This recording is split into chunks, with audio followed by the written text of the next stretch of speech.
So hey everyone, welcome back to another very important video session from your own channel NEET UG in 10. My name is Vipin Kumar Sharma and in this particular video we are going to talk about the second semi-autonomous organelle that is chloroplast. So हमने पहली semi-autonomous organelle के बारे में बात कर ली थी जो कि थी आपकी mitochondrion, right?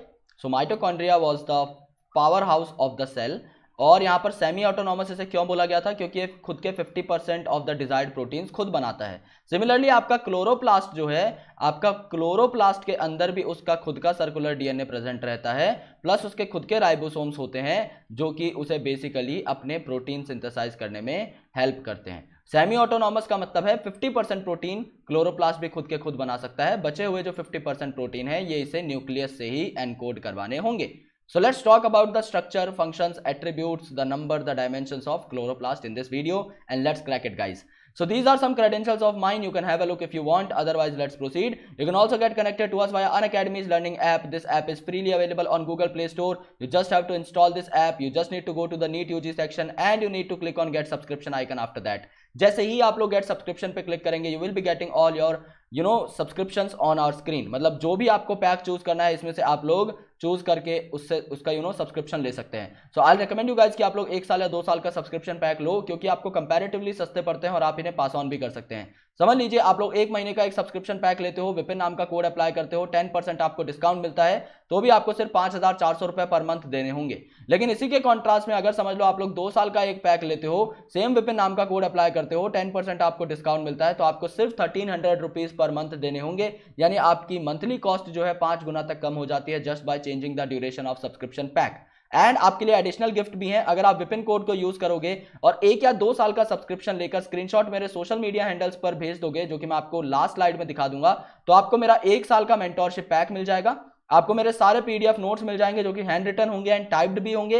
इसके अलावा आपको काफी सारी ई बुक्स मिल जाएंगी फॉर नीट प्रिपरेशन, आपको DPP sheets and practice papers मिल जाएंगे। इसके साथ आपको मेरी सारी पीपीटीज तक भी मिल जाएंगी जो कि मैं आपको पढ़ाने के लिए तैयार करता हूं। सो इन ओवरऑल बेनिफिट्स के लिए आपको सिर्फ विपिन कोड का यूज करना है और मुझे स्क्रीनशॉट सेंड करना है, right? So let's proceed towards the content और देखते हैं कि क्या बातें क्लोरोप्लास्ट के बारे में कंटेंट में कही गई हैं। Majority of the chloroplast of green plants are found in mesophyll cells of the leaf. Mesophyll cells हमने कहां पढ़े थे? हमने एनाटॉमी ऑफ फ्लावरिंग प्लांट में ये देखा था कि लीफ जो रहती है इसमें मेसोफिल सेल्स प्रेजेंट होते हैं जो कि राउंड या ओवल होते हैं। और इन मेसोफिल सेल की कैरेक्टरिस्टिक क्या है कि इन मेसोफिल सेल में आपके क्लोरोप्लास्ट कॉन्सेंट्रेटेड होते हैं। यानी मेसोफिल सेल का ओवरऑल फंक्शन बन जाता है आपका फोटोसिंथेसिस करना, क्योंकि उनके अंदर ही आपके कौन है? क्लोरोप्लास्ट स्टोर्ड हैं। So they are lens shaped, oval, spherical, discoid and even ribbon-like organelles having variable length 5 to 10 microns and width 2 to 4 microns. अगर आप इसकी लेंथ को कंपेयर करें माइटोकॉन्ड्रिया के साथ तो माइटोकॉन्ड्रिया की एवरेज लेंथ क्या थी? आपकी 1 to 4 माइक्रोमीटर थी, लेकिन यहां पर उसकी विड्थ क्या थी?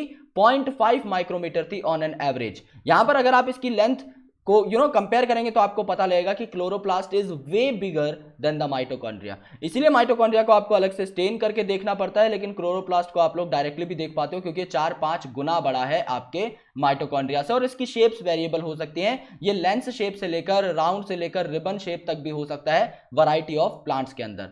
सो there number varies from 1 per cell, for example in Chlamydomonas, to a green algae जिसमें 20 से 40 हो सकते हैं, और मेसोफिल सेल का नंबर आपका हंड्रेड्स में भी हो सकता है। जो आपके कॉम्प्लेक्स एंजियोस्पर्मिक या जिम्नोस्पर्मिक प्लांट्स हैं उनमें आपका बहुत ज्यादा नंबर भी देखने को मिलता है जिनकी ग्रीन लीव्स का आपका काम जो है एक्टिव फोटोसिंथेसिस का है।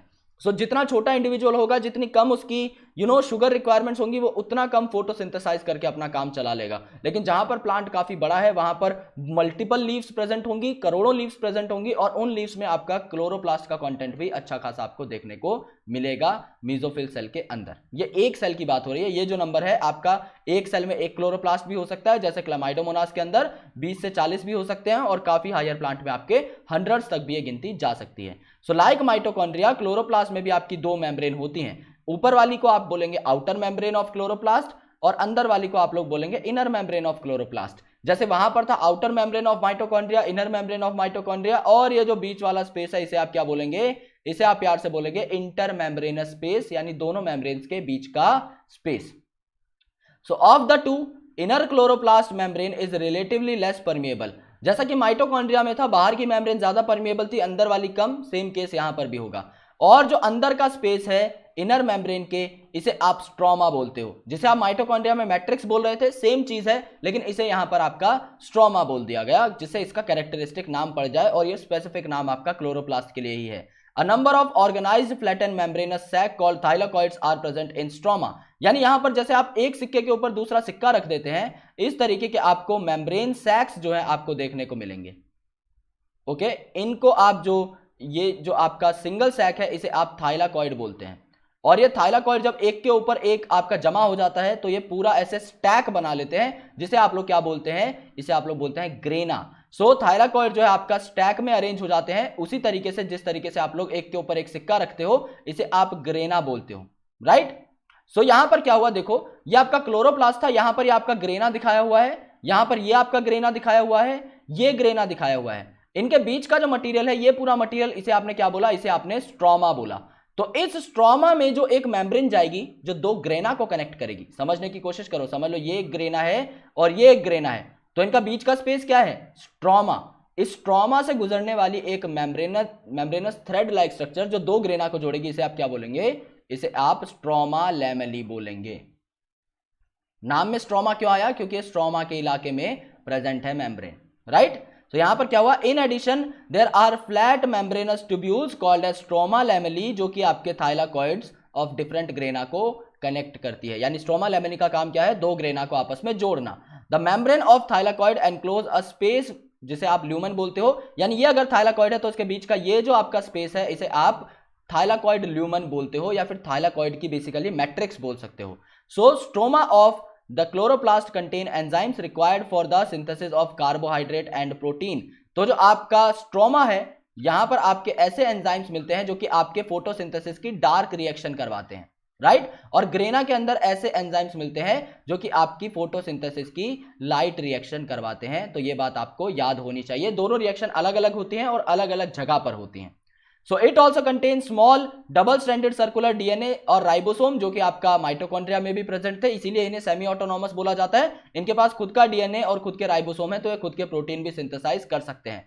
क्लोरोफिल पिगमेंट जो है ये आपके थाइलाकॉइड मेम्ब्रेन पे प्रेजेंट होते हैं। यानी यहां पर ये जो थाइलाकॉइड है, इसकी मेम्ब्रेन में एम्बेडेड होंगे आपके पर्टिकुलर पिगमेंट्स। राइबोसोम जो है क्लोरोप्लास्ट में, ये भी 70s हैं, जस्ट लाइक माइटोकॉन्ड्रिया। यानी आपके प्रोकैरियोटिक राइबोसोम के रेलेवेंस में बिल्कुल करेक्ट हैं। जबकि आपके यूकैरियोट में और आपके साइटोसॉल में जो आपके ये होते हैं राइबोसोम, ये आपके 80s होते हैं। सो यूकैरियोट्स में 80s राइबोसोम देखने को मिलते हैं और प्रोकैरियोट में 70s। लेकिन जब आप यूकैरियोटिक ऑर्गेनेल्स की बात करते हो, यानी दोनों माइटोकॉन्ड्रिया प्लस क्लोरोप्लास्ट की बात करते हो, सो इन दोनों में आपका क्या देखने को मिलेगा, आपका 70s राइबोसोम, यानी प्रोकैरियोट जैसा राइबोसोम देखने को मिलेगा, राइट।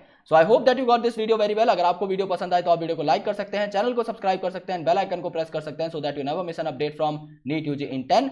अगर आपने अनअकैडमी का सब्सक्रिप्शन ले रखा है देन इट्स गुड, बट अगर आपको लेना है तो आप विपिन कोड का यूज कर सकते हैं और आप स्क्रीनशॉट मुझे इन दो जगह पर शेयर कर सकते हैं, और आप मेरे टेलीग्राम और इंस्टाग्राम पर डायरेक्टली कनेक्ट भी कर सकते हैं मुझसे।